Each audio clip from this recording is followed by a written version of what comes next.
नमस्कार साथियों। कलकत्ता का वो रेप केस कांड निश्चित रूप से दिल दहला देने वाली ये घटना है। डॉक्टर मोमिता जो ट्रेनी डॉक्टर थी, कितने सपने संजोए होंगे उसने डॉक्टर बनने के। उनके माता पिता ने कितनी मशक्कत के साथ उसको पढ़ाया होगा, कितनी त्याग किए होंगे, तो तब जाकर के वो उस मुकाम पर पहुंची। और वहां जाकर के एक हैवान ने उसे रौंद कर धरती पर सुला दिया।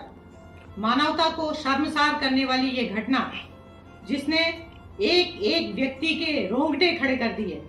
उस इतना दर्दनाक सीन उस बच्ची ने, और इतनी दर्दनाक घटना उस बच्ची के साथ हुई, जिसको देख करके उसके माता पिता की रूह कांप गई।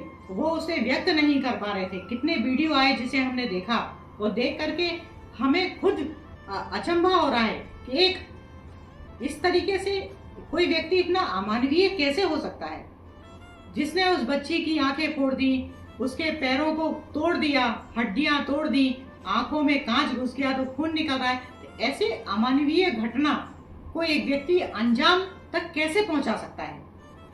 इतना दर्दनाक हादसा उस लड़की ने झेला और उसे छुपाने का लोगों ने प्रयास करना शुरू किया, क्योंकि वो जिस मेडिकल कॉलेज की घटना थी, पहले तो उस लड़की के इस वाकयात को दबाने का प्रयास किया गया। उसके बाद उसे किसी तरीके से वो लाइमलाइट में आया, और जब लाइमलाइट में आया तो वो दर्दनाक सीन सब लोगों के सामने आए। आज हिंदुस्तान का एक एक व्यक्ति, चाहे वो महिला हो, पुरुष हो, बच्चे हो, जिन लोगों ने भी इस घटना को देखा सुना, वो सब आज दहशत की साए में है।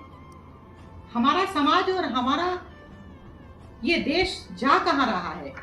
महिलाओं की सुरक्षा पर आज प्रश्न चिन्ह लगा हुआ है। क्यों व्यक्ति इतना विकृत मानसिकता का होता जा रहा है। ये एक घटना नहीं है, इसके पहले भी कितनी घटनाएं हुई और हो रही हैं, पर डे हो रही हैं, जिन्हें या तो दबा दिया जाता है, जो उजागर हो जाती हैं, उनके अपराधियों को आज तक सजा नहीं मिल पाई।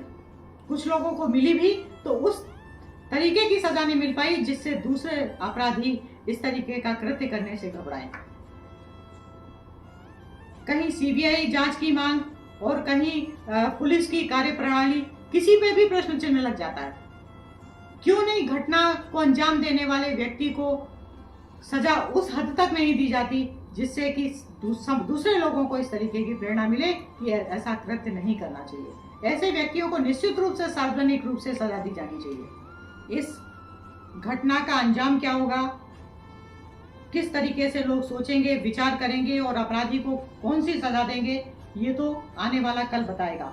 लेकिन आज हमें विरोध प्रदर्शन करना है, हमें अपना आक्रोश दिखाना है, हमें न्यायिक जांच की मांग करनी होगी। और ऐसी जांच, सीबीआई जांच की मांग करें, और सीबीआई जांच की मांग करके उन तथ्यों को सामने लाएं कि ये घटना किस स्थितियों में की गई, किस परिस्थितियों में की गई और क्यों की गई। जब तक हम अपराधी को उसके किए की सार्वजनिक सजा नहीं दिलवाएंगे, तब तक इस तरीके की घटनाएं समाज में होती रहेंगी और हम यूं ही हाथ पर हाथ रखकर बैठे रहेंगे। इसके पहले भी कई घटनाएं हुई। हर गांव, हर शहरों में आज महिलाएं और बालिकाएं सुरक्षित नहीं है। यहाँ तक कि एक एक वर्ष की बालिकाएं भी सुरक्षित नहीं है। तो ऐसा क्या करें हम जिससे कि समाज का जो वातावरण विकृत हो गया है, इसकी दशा और दिशा सुधारने का काम करें। कैसे लोगों की मानसिकताओं को बदलें, इसके लिए पहल हमें ही करनी होगी। हमें सोचना होगा कि हम ऐसा वातावरण कैसे निर्मित कर सकते हैं, कैसे लोगों की विकृत मानसिकता को बदल सकते हैं। क्यों व्यक्ति इतना हैवानियत की इस हद तक जाने को मजबूर हो रहा है। आखिर क्या वो मानसिक रोगी है? क्या वो समय के साथ साथ इतना उत्तेजित हो जाता है कि वो अपने आप पे कंट्रोल नहीं कर पाता? तो हमें इस तरीके के व्यक्तियों की साइकोलॉजिकल पहचान करके उसे साइकोलॉजिकल ट्रीटमेंट देने की आवश्यकता है। आज हर हाथ में मोबाइल है। हो सकता है मोबाइल में इस तरीके की फिल्में, मोबाइल में इस तरीके की हरकतें जब हमारी युवा पीढ़ी या किशोरावस्था के बच्चे देखते हैं, तो उनके मन में कोई ऐसे केमिकल का रिसाव होता है जिससे वो अपने आप को कंट्रोल नहीं कर पाते। तो हमें ये देखना होगा कि हमारे बच्चे मोबाइल में क्या देख रहे हैं। पहली बात तो उन्हें मोबाइल उन्हें दे नहीं। और दे भी तो जब वो चलाएं तो उस पर वॉच करें कि वो क्या देख रहा है। इसी तरीके से जो वेब सीरीज आ रही हैं वो भी बिगाड़ने का काम कर रही हैं। वेब सीरीज पर भी पाबंदी लगनी चाहिए, और ऐसी वेब सीरीज पर जो नंगा प्रदर्शन कर रही हैं, जो गलत सीनों को ऑडियंस को दिखा रही हैं, तो इन पर भी बैन लगना जरूरी है। क्योंकि हम ये देखते हैं, जब हमारा बचपन था, हम अपने बचपन से जब कल्पना करते हैं तो हम ये पाते हैं कि उस समय की स्थितियां, जब स्कूल में जाते थे बच्चे, हम लोग आपस में खेलते थे, लड़के लड़कियां आपस में खेलते थे, कभी दिमाग में ये चीजें आती ही नहीं थी।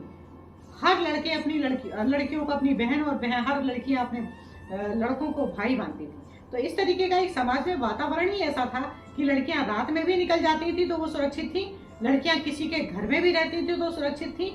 आज कोई लड़की किसी के घर में जाकर के नहीं रह सकती, कोई सगे रिश्तेदारों के बीच में भी जाकर के नहीं रह सकती। तो ऐसी कौन सी स्थितियां समाज में निर्मित हो गई, ऐसी कौन सी परिस्थितियां परिवार में निर्मित हो गई जिससे कि जहां हर जगह सुरक्षा का वातावरण निर्मित हो गया।